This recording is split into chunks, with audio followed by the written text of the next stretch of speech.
স্বর্ণওয়ালা YouTube channel পক্ষ থেকে সবাইকে অসংখ্য ধন্যবাদ। আশা করি তোমরা সবাই ভালো আছো। দেখো, এসএসসি মামলা ২০১৬ সালে ২৬,০০০ চাকরি বাতিল নিয়ে বিস্ফোরক মন্তব্য বিকাশ রঞ্জন ভট্টাচার্য। যে এসএসসি মামলা ছিল, তিনি বিচারপতি বিকাশ রঞ্জন ভট্টাচার্য একটা মন্তব্য করেছেন। কি মন্তব্য? এবার ২৬,০০০ চাকরি বাতিল মামলা নিয়ে বিস্ফোরক মন্তব্য করলেন আইনজীবী বিকাশ ভট্টাচার্য। তাহলে বিকাশ রঞ্জন ভট্টাচার্য যে মন্তব্য করেছে, শুনুন কি বলছে। যে বলছে এসএসসি মামলা সুপ্রিম কোর্টে ২০১৬ সালে স্কুল সার্ভিস কমিশন এসএসসি নিয়োগ প্রক্রিয়া বৈধতা নিয়ে সুপ্রিম কোর্টে চলমান মামলার মধ্যে বিস্ফোরক মন্তব্য করলেন বিশিষ্ট আইনজীবী বিকাশ রঞ্জন ভট্টাচার্য। যে সুপ্রিম কোর্টে যে মামলাটা চলছে ২০১৬ সালের এসএসসিকে নিয়ে, তার সম্পর্কে একটা বিস্ফোরক মন্তব্য করলেন বিকাশ রঞ্জন ভট্টাচার্য। তিনি স্পষ্টভাবে জানিয়েছেন ২০১৬ সালে গোটা নিয়োগ প্রক্রিয়া দুর্নীতিমূলক ছিল এবং প্রক্রিয়া বাতিল করে ফের পরীক্ষা নেওয়ার পক্ষে মত প্রকাশ করেন। তিনি বলছেন যে তার বিকাশ ভট্টাচার্য বলছে যে ২০১৬ সালের পরীক্ষা ছিল, সেটা পুরো দুর্নীতি এবং তাকে বাতিল করে নতুন করে নিয়োগ করার কথা বলে এবং সেটা কতটা যুক্ত তিনি তুলে ধরেছেন। গোটা প্রক্রিয়াটি দুর্নীতিমূলক। বিকাশ রঞ্জন ভট্টাচার্য বলেন, একটি নিয়োগ প্রক্রিয়া দুর্নীতিমূলক বলে চিহ্নিত হয়েছে। কলকাতা হাইকোর্ট বিশেষ ডিভিশন বেঞ্চ বিচারপতি দেবাংশু বাস্কের নেতৃত্বে এই নিয়োগ প্রক্রিয়ায় গোটা প্যানেল বাতিল করার নির্দেশ দিয়েছেন। আদালত দীর্ঘদিন ধরে শুনানি শেষে সমস্ত পক্ষের বক্তব্য শুনেছেন এবং স্পষ্ট জানিয়ে দেন প্রক্রিয়াটি দুর্নীতিগ্রস্ত। সেখানে যে প্রক্রিয়ার দুর্নীতি হচ্ছে সেটা বলে দিয়েছে।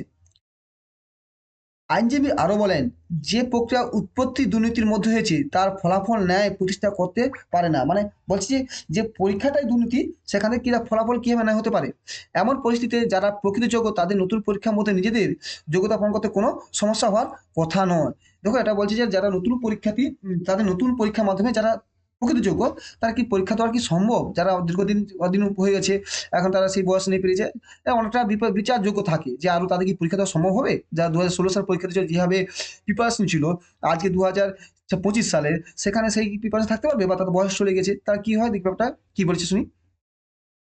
বিকাশবাবু আরও বলেন, যোগ্য প্রার্থীদের একাংশ বিজেপি সভাপতি সুকান্ত মজুমদারের সঙ্গে দেখা করছেন কিন্তু তিনি কি চাইছেন? দুর্নীতিমূলক প্রক্রিয়া প্রধানমন্ত্রীর হস্তকে সুপ্রতিষ্ঠা হবে, নাকি বিজেপি শাসিত রাজ্য হওয়ায় দুর্নীতিমূলক মতোই এই প্রক্রিয়াটি বাঁচানোর চেষ্টা চলছে? স্পষ্ট কথা বলা উচিত। দুর্নীতিমূলক প্রক্রিয়া বাতিল করে নতুন পরীক্ষা নেওয়া হোক। দুর্নীতি প্রক্রিয়া, বিকাশ বলছেন দুর্নীতি প্রক্রিয়াটা বাতিল করে নতুন প্রক্রিয়া নেওয়া হোক। কিন্তু এতও একটা সময় থাকো যারা এই দুর্নীতির মধ্যে ৫,০০০ বলেছে দুর্নীতি, কিন্তু হয়তো বেশি হতে পারে, কিন্তু তার জন্য ২৬,০০০ প্ল্যানটাকে আমার মতো ব্যক্তিগত বাতিল করাটা ঠিক হবে না মনে হয়। কারণ যদি হয় বাতিল করা, কিন্তু যারা যোগ্য তাদের নিয়োগটাকে, যারা সত্যিকারে পাস করে হয়েছে, যারা কোনো যেটা গরিব ফ্যামিলি থেকে, তাদের জন্য চাকরিটা সুনিশ্চিত থাকে। প্রসঙ্গত ২০১৬ সালের নিয়োগ প্রক্রিয়ায় ২৫,৭৫৩ জন শিক্ষক ও শিক্ষিকা নিয়োগ বাতিল করেছিল কলকাতা হাইকোর্ট। এর মামলাটি সুপ্রিম কোর্টে গড়ে ওঠে। প্রধান বিচারপতি সঞ্জীব খান্নার বেঞ্চে মামলাটি নিয়ে শুনানি চলে। তাহলে কি হলো? যে বিচারপতি সঞ্জীব খান্নার বেঞ্চে মামলাটি চলে এবং ২০১৬ সালে ২৫,৭৫৩ জন শিক্ষক শিক্ষিকা নিয়োগ বাতিলের যে রায় দিয়েছিল কলকাতা হাইকোর্ট, সেটা চলে। বিকাশও বলেছেন, সুপ্রিম কোর্ট ইতিপূর্বে বহু রায় দিয়েছেন যেখানে দুর্নীতিগ্রস্ত নিয়োগ প্রক্রিয়া বাতিল হয়েছে। আদালত জানতে চেয়েছেন যে টুকাটুকি করেছে আর কে করেনি তা নির্ধারণ করা কীভাবে সম্ভব। মানে কে টুকাটুকি, মানে কে ২ নম্বরীভাবে ঢুকেছে এবং কে সৎভাবে ঢুকেছে, সেটা করে কীভাবে করবে তার নির্দেশ চেয়েছেন। প্রার্থীদের ভবিষ্যৎ তাহলে কি অনিশ্চিত? এই মামলা সুপ্রিম কোর্টের চূড়ান্ত রায় অপেক্ষা আছে। প্রার্থীরা নতুন করে পরীক্ষা হলে যোগ্য চাকরি ফিরে পাবে, কিন্তু প্রক্রিয়া বাতিল হলে ভবিষ্যতে অনিশ্চয় হতে পারে। বলছি যে নতুন করে যদি পরীক্ষা হলে তার যোগ্য প্রার্থীরা ফিরে পাবে, কিন্তু যে নিয়োগ প্রক্রিয়া যদি বাতিল হয়ে যায় তাহলে সমস্যা আছে।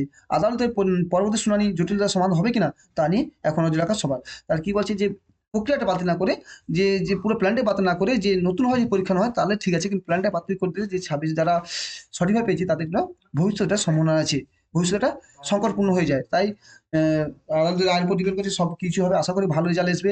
দীর্ঘদিন লড়াই চলছে। আমার এইটুকু বক্তব্য যে যা হবে যেন সব দিক বিচার বিবেচনা করা হয়, কেন যারা যোগ্য তারা যেন বাতিল না করে, যারা অযোগ্য তাদের জন্য কঠোর ব্যবস্থা না হয়। Thank you. চ্যানেলটি ভালো লাগে অবশ্যই সাবস্ক্রাইব করো, লাইক করো, বন্ধুদের শেয়ার করো। Thank you.